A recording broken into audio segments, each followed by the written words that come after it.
শ্রীলঙ্কান ক্রিকেটে কি শুরু হতে যাচ্ছে এক নতুন পারফরম্যান্স ইকোনমি? জয় যেখানে সরাসরি বোনাসের সঙ্গে যুক্ত, আর হার মানেই আর্থিক শাস্তি।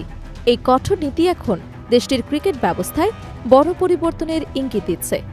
ক্রিকেট বোর্ডের নতুন এই প্রস্তাব ঘিরে খেলোয়াড় মহলে যেমন আলোচনা শুরু হয়েছে, তেমনি আন্তর্জাতিক অঙ্গনে উঠেছে নানা প্রশ্ন। বিশেষ করে ভারত এবং অস্ট্রেলিয়ার মতো শীর্ষ দলের বিপক্ষে জয় পেলে ক্রিকেটারদের আয় উল্লেখযোগ্যভাবে বাড়বে, কিন্তু র্যাঙ্কিংয়ের নিচের সারির দলের কাছে হারলে ম্যাচ ফি থেকে কাটা যাবে প্রায় 10% পর্যন্ত অর্থ। দেশটির ক্রিকেট বোর্ড সূত্রে জানা গেছে, এতদিন র্যাঙ্কিংয়ের শীর্ষে 9 দলের যে কোনো দলকে হারালে বোনাস পেত শ্রীলঙ্কা, কিন্তু নতুন প্রস্তাবনায় সেই কাঠামো বদলে যাচ্ছে।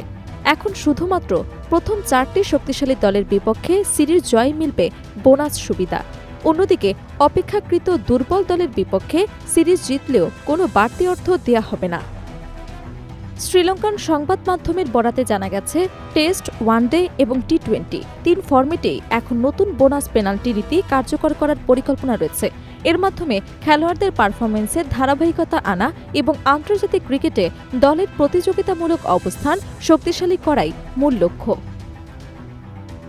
বিশ্লেষকদের মতে, এই নীতির সবচেয়ে বড় প্রভাব পড়বে মানসিক চাপের ওপর, কারণ প্রতিটি ম্যাচই এখন আর শুধু জয় পরাজয়ের বিষয় নয়, বরং সরাসরি অর্থনৈতিক লাভ ক্ষতির সঙ্গে জড়িত হয়ে যাচ্ছে।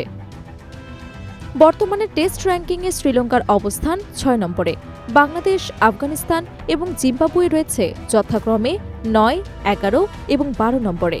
ওয়ানডে ফরম্যাটেও শ্রীলঙ্কা 6 নম্বরে অবস্থান করছে, যেখানে আফগানিস্তান রয়েছে 7 নম্বরে। টি-20তেও একই ধরনের প্রতিযোগিতামূলক অবস্থান লক্ষ্য করা যাচ্ছে। নতুন নিয়ম অনুযায়ী বিদেশের মাটিতে টেস্ট সিরিজে র্যাঙ্কিংয়ের 1 নম্বর দলকে হারালে লঙ্কান ক্রিকেটাররা পাবেন $1.5 মিলিয়ন বোনাস, যা বাংলাদেশি মুদ্রায় প্রায় 1,84,00,000 টাকা। দ্বিতীয়ত, তৃতীয় এবং চতুর্থ র্যাঙ্কিংয়ের দলকে হারালে যথাক্রমে $1,75,000 এবং $60,000 করে বোনাস নির্ধারণ করা হয়েছে। ঘরের মাঠে একই র্যাঙ্কিংয়ের দলের বিপক্ষে জয় পেলে বোনাস তুলনামূলকভাবে কম হবে। ওয়ানডে ফরম্যাটে অ্যাওয়ে সিরিজ জিতলে সর্বোচ্চ $1.5 লাখ পর্যন্ত বোনাস মিলতে পারে, তবে হোম সিরিজে এই অঙ্ক হবে তার অর্ধেক।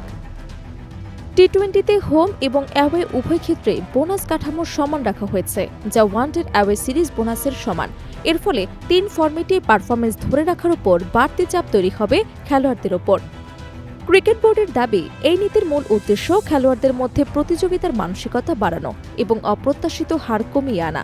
তবে ক্রিকেট বিশেষজ্ঞরা বলছেন, অতিরিক্ত আর্থিক চাপ খেলোয়াড়দের পারফরম্যান্সে নেতিবাচক প্রভাব ফেলতে পারে বলেও ঝুঁকি রয়েছে।